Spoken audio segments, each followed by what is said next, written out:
이 현대인들이 매년 연말 때만 되면은 이 연말 증후군을 경험한대요. 그게 뭐냐면 매년마다 늘 이루지 못한 것들, 원하는 것들을 얻어내지 못한 그 결과 때문에 늘 아쉬워한다는 겁니다. 후회되는 것들만 생각난대요. 특별히 연말 연시가 되면 이 굉장히 분위기도 이 어수선하고 들뜨잖아요. 막 신나는 분위기. 다른 사람들은 너무 행복해 보이는데 나만 삶에서 올 한 해 동안 내가 이룬 게 없다라는 생각을 너무 많이 한다는 거예요. 그래서 이게 계속 반복되다 보니까 현대인들이 연말 증후군에 시달린다 이런 얘기를 하는 겁니다. 그래서 연말만 되면 평소에 느꼈던 결핍이나 후회나 아쉬움들이 더 크게 느껴진다는 거예요. 그걸 이제 사회학적 용어로 연말 증후군이다 이렇게 표현한다는 거예요. 여러분, 왜 연말만 되면 우리는 이렇게 후회할 일이 많을까요? 왜 한 해 동안 아쉬운 것들, 이루지 못한 것들이 왜 우리 생각에 이렇게 크게 느껴지게 되는 걸까요? 그런데 우리 그리스도인들이 이런 아쉬움, 한 해 동안 내가 하나님 앞에서 제대로 잘 살아내지 못했다. 또 여러 가지 내가 하나님 앞에서 죄송스러운 일들이 많다라고 느끼면서 무기력해질 때 여러분 이거 어떻게 극복할 수 있을까요? 여러분들의 무기력감을 어떻게 극복할 수 있을까요? 유일한 방법이 있습니다. 제가 그걸 알려드릴게요. 성경을 읽는 거예요. 성경을 읽는 거예요, 여러분. 표정들이. 성경을 읽는 겁니다, 여러분. 특별히 방법을 알려드리는 거예요. 성경에 나오는 하나님의 사랑을 받았던 위대한 인물들을 주목해서 읽고 묵상하는 겁니다. 아주 중요해요. 그런데 그 성경에 나오는 하나님의 사랑을 아주 많이 받았던 성경의 위대한 인물들의 그들의 탁월함을 묵상하는 게 아닙니다. 성경에 나오는 그들의 연약함, 그들의 부족함, 그런 것들을 묵상하는 거예요. 예를 들어서 여러분 오늘 본문에 이제 다윗이 나오죠.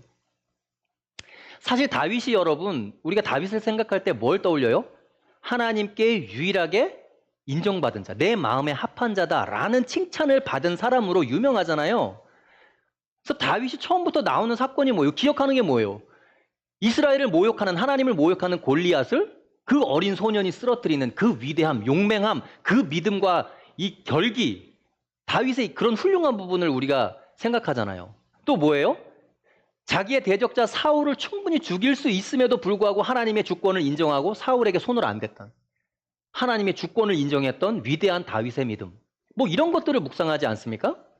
그러니까 사실 다윗의 연약함과 그의 실패와 그의 좌절보다 우리는 다윗의 위대함과 탁월함이 더 크게 각인이 되어 있다는 거예요. 근데 여러분 다윗을 한번 성경에서 잘 읽어보십시오. 다윗만큼 실패한 인생이 없어요. 다윗만큼 하나님 앞에 심각한 죄를 지었던 인간도 없습니다. 그래서 여러분 그걸 볼 때 하나님의 사랑을 그렇게 독차지했던 다윗도 이렇게 연약한 인간이구나. 그도 이런 실패를 경험했구나. 그 사람도 이렇게 무기력한 삶에 해결되지 않은 문제들을 떠안고 살아갔구나라는 것을 우리가 볼 수 있다라는 겁니다. 그래서 오늘 본문 여러분 읽어서 아시겠지만 이 다윗의 그런 연약한 부분이 가장 잘 나와 있는 본문의 내용이기도 합니다. 다윗의 연약함 때문에 다윗과 함께했던 모든 사람들이 위험에 빠지게 됩니다. 엄청난 위기에 빠지게 돼요. 오늘 본문은 이 다윗이 왕으로 기름 부음 받은 지가 너무나 오랜 세월이 지난 후에 일어난 사건입니다. 사울을 피해서 도망 다니지도 굉장히 오래됐어요. 그래서 다윗을 따라다니는 사람들이 장정만 600명이에요. 그리고 그 장정에 딸린 식솔들까지 하면 1000명이 넘는 인원이 다윗과 함께 광야에서 사울을 피해서 도망 다니고 있는 상황이에요. 근데 다윗이 이렇게 되다 보니까 하나님을 끝까지 신뢰하지 못하고 잘못된 선택을 하게 됩니다. 그 잘못된 선택 때문에 오늘 다윗과 함께한 모든 사람들이 죽을 위기에 놓이게 되는 것이죠. 자, 오늘 본문에 1절부터 4절까지 말씀인데요. 좀 긴데 한번 읽어보겠습니다. 한 목소리로 읽겠습니다. 시작. 다윗과 그의 사람들이 사흘 만에 시글락에 이른 때에 아말렉 사람들이 이미 네겝과 그들이 시글락을 쳐서 불사르고 거기에 있는 젊거나 늙은 여인들은 한 사람도 죽이지 아니하고 다 사로잡아 끌고 자기 길을 갔더라. 다윗과 그의 사람들이 성읍에 이르러 본즉 성읍이 불탔고 자기들의 아내와 자녀들이 사로잡혔는지라. 다윗과 그와 함께한 백성이 울 기력도 없도록 소리를 높여 울었더라. 자, 다윗이 사울에게 쫓겨다니면서 광야에서 도망 다니면서 산 지가 벌써 10년이나 됐어요. 그래서 다윗을 쫓아다니는 다윗과 함께 하겠다고 한 사람들이 그러니까 전쟁에서 칼을 빼서 싸울 수 있는 남자들만 600명이에요. 그러면은 그들의 아내와 그들의 자녀들까지 합치면 1000명이 훨씬 넘는 인원이 지금 다윗과 함께 움직이고 있는 겁니다. 그래서 다윗이 생각을 한 거예요. 지금 이렇게 1000명이 넘는 인원이 사울을 피해서 도망 다니는 것도 한계가 있다는 겁니다. 언젠가는 사울에게 발각되지 않겠어요? 다윗 혼자 도망 다니는 게 아니라 1000명이 넘는 인원이 같이 무리를 지어서 도망 다니는 겁니다. 그래서 다윗이 생각하기를 내가 언젠가는 사울 손에 잡힐 것이다라고 생각을 한 거예요. 하나님이 분명히 지켜주실 것이다라고 약속을 했는데 그것을 끝까지 신뢰하지 못하는 겁니다. 사실 다윗이 그렇게 생각한 이유가 있어요. 무조건 이 시대에 지금 이런 시기에서 다윗과 엮이게 되면 그 가족뿐만 아니라 그 사람뿐만 아니라 모든 그 주변의 사람들이 다 죽임을 당했거든요. 예전에 다윗이 사울을 피해서 도망갈 때 노비라는 땅에 도망을 갔어요. 거긴 제사장들이 사는 땅이거든요. 그래서 그중에 제사장 한 명이 다윗에게 먹을 것을 주고 골리앗에 칼을 줬어요. 그 사건 때문에 그 한 명이 다윗을 건사했던 그 이유만으로 그 높당의 제사장 85명이 사울에게 다 죽임을 당합니다. 그의 가족들도 다 죽임을 당하고 심지어 거기에 있는 가축들까지 다 죽임 당해요. 그러니까 다윗과 무조건 엮이면 죽는 겁니다. 그러니까 다윗이 뭔가 결정하고 선택을 할 때 고려해야 될 상황이 너무 많은 거예요. 그런 상황 가운데서 다윗이 의사결정을 하는데 굉장히 복잡한 과정을 거치는 거죠. 그러면서 다윗이 결국 생각한 게 뭐냐. 더 이상 이 광야에서 사울이 포위망을 좁혀오는데 더 이상 빠져나갈 데가 없다. 그래서 우리는 시글락이라고 하는 곳으로 거처를 옮겨서 거기에 머물러야겠다라고 결정을 합니다. 그런데 여러분, 이 시글락이라고 하는 곳의 특징이 뭐냐면 여기 이스라엘 땅이 아니에요. 이스라엘의 철천지 원수였던 적국인 블레셋의 땅입니다. 다윗은 이스라엘의 왕이 될 사람이에요. 왕이 되기로 하나님이 약속을 하셨어요. 기름을 부었어요, 이미. 그럼에도 불구하고 자기가 적국의 땅에 가 망명해서 살겠다는 건 뭐예요? 왕이길 포기한 겁니다. 하나님의 약속을 저버린 거예요. 왜냐? 하나님이 응답이 없거든요. 여러분, 시편, 다윗이 지은 시편을 한번 읽어보세요. 수많은 시편을 한마디로 그 제목을 정한다면 뭐냐면 불러도 대답 없는 하나님. 그래서 다윗이 계속 얘기하는 게 뭐예요? 하나님이셔. 언제까지 나에게 하나님의 얼굴을 숨기시나이까? 이제 좀 응답을 해 주십시오. 이 나의 삶의 고통에서 하나님 해결을 해 주십시오라고 그렇게 기도를 했는데 하나님이 응답이 없는 거예요. 그런 세월을 10년이나 보냈어요. 여러분, 다윗이 얼마나 지쳤겠습니까? 그런 상황에서 결국은 결정한 것이 뭐냐? 살기 위해서 하나님의 약속을 저버리고 내가 블레셋 사람이 되겠다라고 결정을 한 거예요. 그래서 블레셋의 당시에 다스리던 이 가드에 있는 아기스 왕에게 찾아갑니다. 그래서 내가 블레셋 사람이 되겠다라고 고백을 해요. 근데 여러분, 망명한다라고 할 때 그 왕에게 뭔가 입증해 보여야 되잖아요. 내가 더 이상 이스라엘 사람이 아니다라는 걸 입증해 보여야 돼요. 예를 들어서 북한 사람이 여러분 우리나라로 넘어올 때 망명하겠다라고 할 때 그 사람이 북한을 버리고 아예 한국 국적을 취득하고 한국 사람이 되겠다라고 약속을 받고 넘어오잖아요. 마찬가지예요. 다윗과 함께한 그 모든 사람들이 블레셋 땅에 살겠다라고 할 때 허락을 받으려면 나는 더 이상 이스라엘 사람이 아닙니다. 나는 기름 부음 받았지만 내가 이스라엘의 왕이 되는 걸 포기하겠습니다라는 걸 증명해 보여야 돼요. 그래서 다윗이 선택한 게 뭐냐면 가드왕 아기스에게 내가 당신들이 전쟁을 할 때 우리가 가장 앞장서서 선봉해서 목숨 걸고 싸워주겠다. 그걸로 내가 블레셋 사람임을 입증하겠다라고 약속을 합니다. 결국 그건 뭐냐면 다윗이 하나님과의 약속을 버렸다는 거예요. 이스라엘의 왕이 됨을 포기했다라는 것입니다. 그래서 시글락이라고 하는 블레셋 땅에 들어가서 살게 돼요. 살게 되는데 그래서 이제 이 블레셋이 전쟁을 하게 되는데 그 전쟁에 참여하기 위해서 시글락이라고 하는 거처를 떠나서 거기에 자기 식솔들만 남겨놓고 남자들이 전부 다 전쟁 나가기 위해 갔거든요. 그런데 그 전쟁 나간 틈을 이용해서 아말렉이라고 하는 족속이 그 시글락을 쳐들어와서 다윗의 모든 식솔들을 다 잡아가고 거기를 다 불질른 거예요. 그래서 다윗이 돌아와 보니까 마을이 불타고 자기들의 자녀들과 아내들을 다 잡혀간 겁니다. 그 상황에 그들이 어떻게 했어요? 무슨 생각을 했겠습니까? 우리가 시글락에 들어와서 살지만 않았어도 이런 고통은 우리가 당하지 않았을 것이다.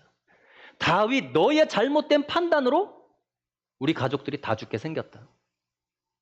그래서 다윗과 함께한 그 600명의 사람들이 전부 다 돌멩이 하나씩 들고 다윗을 돌로 쳐서 죽이려고 다윗에게 오고 있는 상황이에요. 그게 오늘 본문의 내용입니다.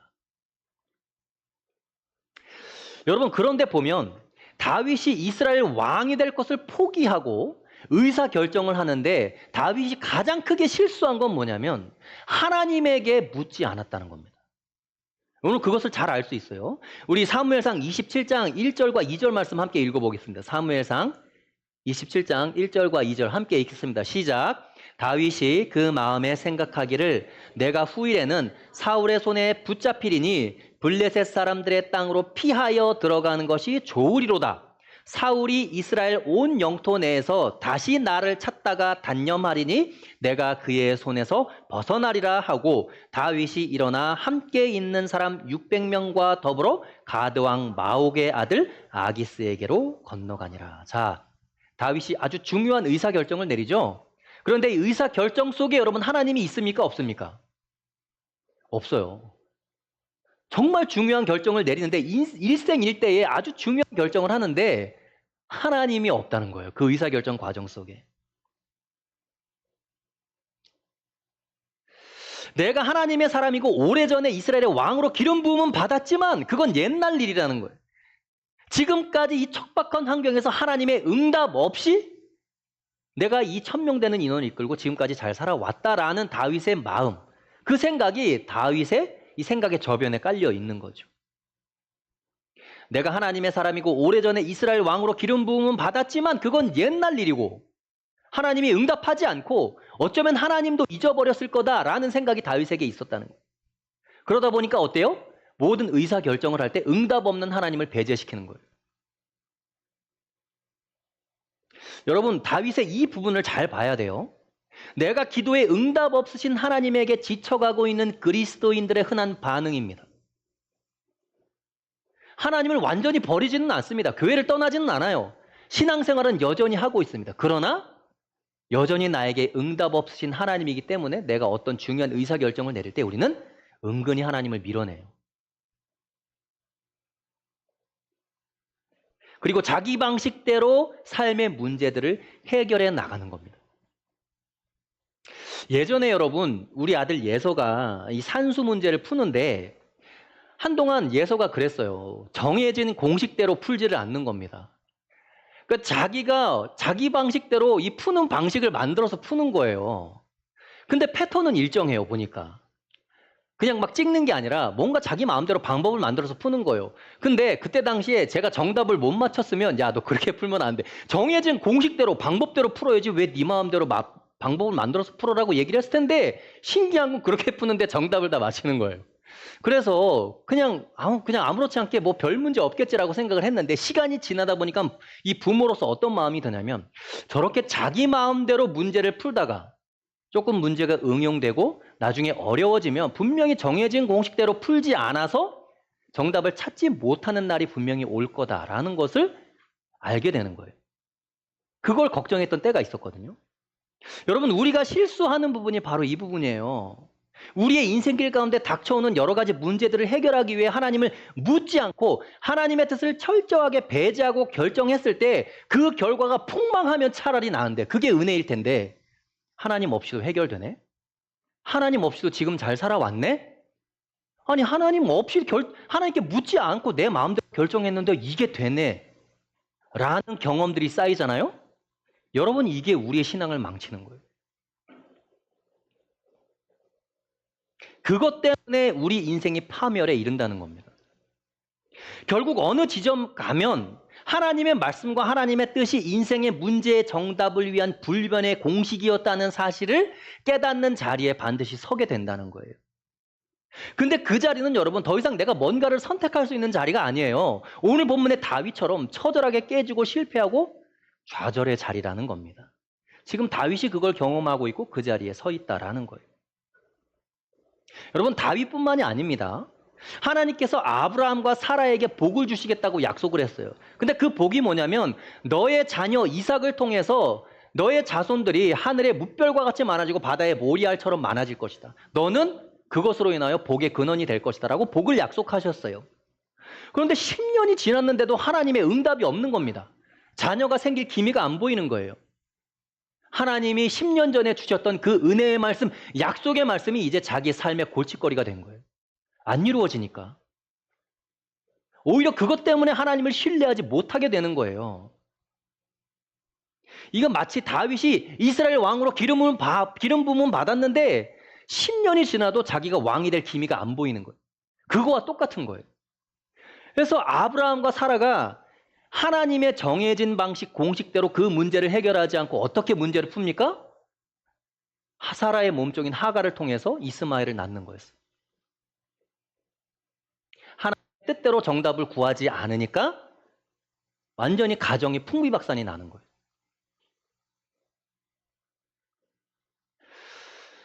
여러분, 우리가 하나님의 방법대로 인생의 문제를 풀어나갈 때 그 모든 풀이 과정을 한 단계 한 단계 버티고 인내하면서 풀어가야 돼요.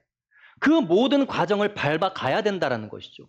이삭을 주시겠다고 약속하신 지 10년 만에 하나님의 사자들이 아브라함과 사라 앞에 나타났어요. 그러면서 내년 이맘때 우리가 너에게로 돌아올 텐데 그때 너의 아내 사라에게 이삭이 생길 것이다, 자녀가 생길 것이다 라고 말씀하니까 사라가 콧방귀를 낍니다. 피식 웃어버려요. 그러니까 천사들이 하나님의 사자가 뭐라고 얘기하냐면 창세기 14장 18절인데 우리 함께 읽어보겠습니다. 창세기 14장 18 읽겠습니다. 시작. 여호와께 능하지 못한 일이 있겠느냐. 기한이 이를 때에 내가 내게로 돌아오리니 사라에게 아들이 있으리라. 자, 여러분, 여호와께 능하지 못한 일이 없고 풀지 못할 문제가 없어요. 왜냐하면 그 문제를 출제하신 분이 출제자가 하나님이기 때문에 그렇거든요. 그런데 지금 하나님의 사자가 뭐라고 얘기하면 기한이 이를 때라고 얘기해요. 이 기한은 뭐예요? 하나님의 시간이에요. 능하지 못할 것이 없는 하나님의 능력도 기한이 이르러야 된다는 것이죠. 하나님의 시간을 기다리는 것 자체가 인생의 문제를 풀 수 있는 절대 컨디션이라는 겁니다. 열쇠라는 거예요. 하나님의 시간을 기다리는 것이 하나님에 대한 신뢰의 표현이고 그게 믿음이라는 거예요.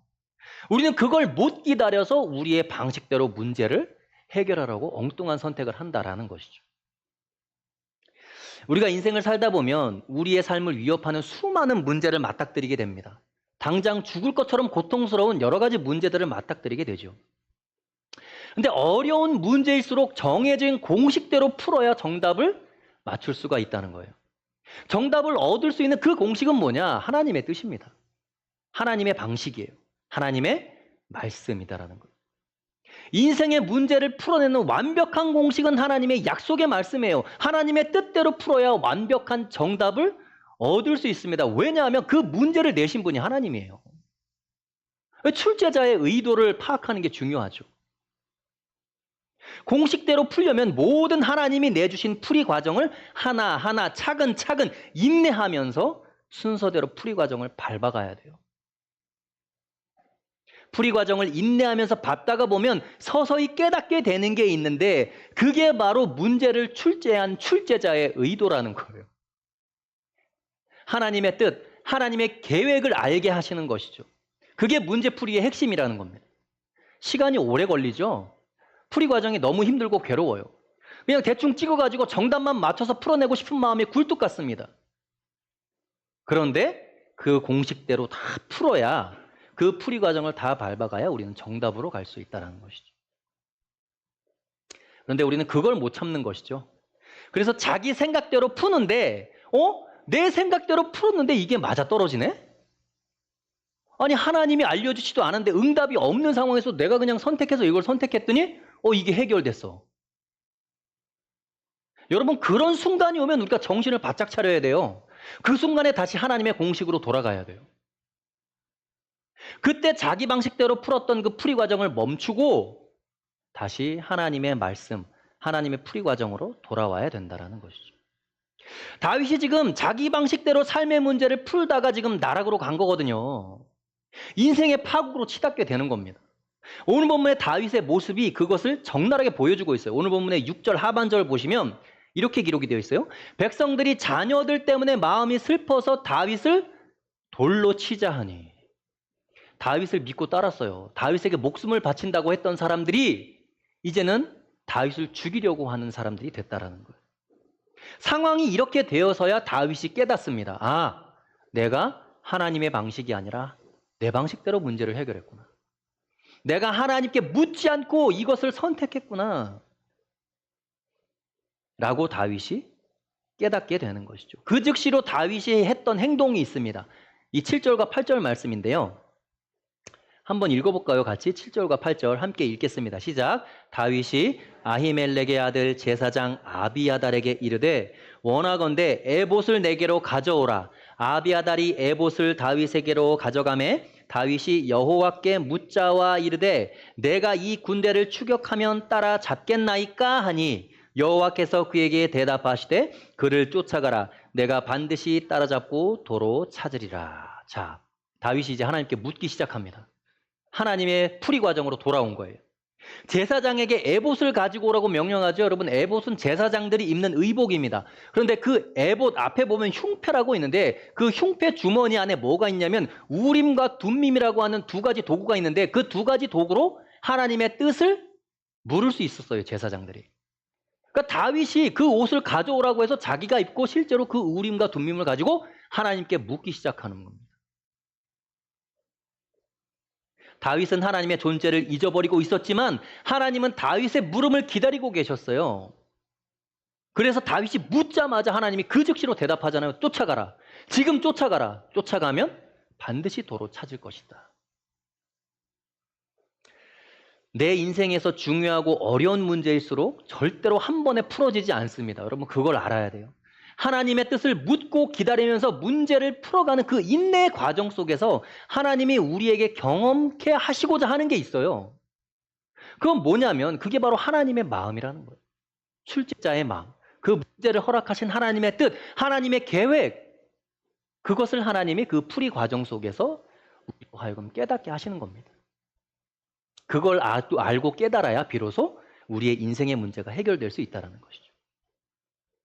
사랑하는 여러분, 올 한 해 여러분들이 풀어나갔던 여러 가지 인생의 문제들을 한번 생각해 보세요. 그걸 한번 되돌아보자는 거예요. 해결된 것도 있고 아직 풀리지 않아서 붙들고 씨름하고 있는 문제도 있을 겁니다. 아니면 풀다가 지쳐서 내가 포기해버렸다 라고 하는 문제들도 있을 거예요. 하지만 반드시 기억하십시오. 우리는 잊고 있었지만 하나님은 여전히 우리가 하나님께 묻는 물음을 기다리고 계신다는 거예요. 출제자가 그 문제를 출제한 의도와 생각을 우리에게 알려주고 싶어 하신다라는 거예요. 그걸 깨닫기를 바라시는 거예요. 우리는 우리가 원하는 방법과 결과로 인생의 문제들이 해결되기를 바랍니다. 내가 만족스러운 답을 선택하는데 내 모든 생각과 시선이 사로잡혀 있지만 내 인생의 그 문제를 출제하신 출제자 하나님은 출제자의 계획과 출제자의 마음에 하나님의 말씀에 시선을 뺏기고 집중하기를 원하신다는 거예요. 매년 연말만 되면 뭔가 모르게 1년이 시간을 그냥 내가 허비한 것 같고 낭비한 것 같고 내 인생에 해결되지 않은 문제가 여전히 남아있어서 우울하고 무기력한 이유가 여러분 진짜 뭔지 아세요? 그런 연말증후군에 시달리는 이유가 여러분 뭔지 아세요? 지난 한 해 내 인생에 대한 평가 기준을 내 인생의 문제가 해결되어졌냐 해결되지 않느냐 해결 여부에 그 기준을 두기 때문에 그래요. 때로는 내가 1년 동안 원하는 걸 얻었냐 안 얻었냐 그 결과에만 집중하기 때문에 그래요. 그러니까 무기력한 거예요. 남들과 자꾸 비교하게 되고. 근데 여러분 하나님의 입장을 생각해 보세요. 하나님이 1년 동안 우리의 삶을 평가하실 때 뭘 보실 것 같아요? 네가 뭘 이루었냐? 네가 뭘 얻었냐? 이걸 보지 않으세요. 하나님 뭘 보세요? 네 인생에 허락된 문제 가운데서 그 풀이 과정을 얼마나 하나님께 물으면서 성실하게 밟았느냐를 보시고 평가한다는 거예요. 네가 끝까지 그 자리를 지키면서 하나님의 응답을 기다렸느냐? 네가 정말 성실하게 그 문제를 풀기 위해서 하나님의 은혜를 구하였느냐? 하나님이 한 해를 바라보시는 평가의 기준은 우리가 문제를 풀기 위한 그 풀이 과정의 태도를 보신다는 거예요. 사랑하는 여러분, 이제 2025년이 며칠 안 남았습니다. 남아있는 기간 동안 올 한 해를 뒤돌아볼 때 내가 얼마나 하나님께 물었는가? 내가 얼마나 하나님의 방법대로 인생의 문제들을 해결하려고 성실하게 참아내고 버텨내면서 노력했는가를 한번 생각해 보시기 바랍니다. 내가 내 방식대로 하지 않고 하나님의 말씀대로 하나님의 뜻대로 살아내려고 얼마나 성실하게 내 삶에 임했는가. 여러분, 그것이 올 한 해를 평가하는 여러분들의 기준이 되기를 바랍니다. 그래서 내년 한 해만큼은 진짜 내가 하나님의 이 방식대로 삶을 살아가겠다. 하나님의 말씀대로 살아가겠다. 내 인생에 닥쳐오는 여러 가지 수많은 문제들을 하나님의 계획대로, 하나님의 말씀으로 내가 풀어나가겠다라고 다짐하시는 여러분들이 되실 수 있기를 축복합니다. 그래서 내년 이맘때 제가 여러분들에게 올 한 해 여러분들의 삶을 돌아보십시오. 여러분 어떻습니까? 라고 질문을 던졌을 때 여러분 마음속에서 당당하게 하나님이 나에게 착하고 충성된 종이다 라고 말씀하시는구나 라는 고백이 여러분들 마음속에서 우러나올 수 있기를 간절히 축복합니다. 시간 함께 기도할까요?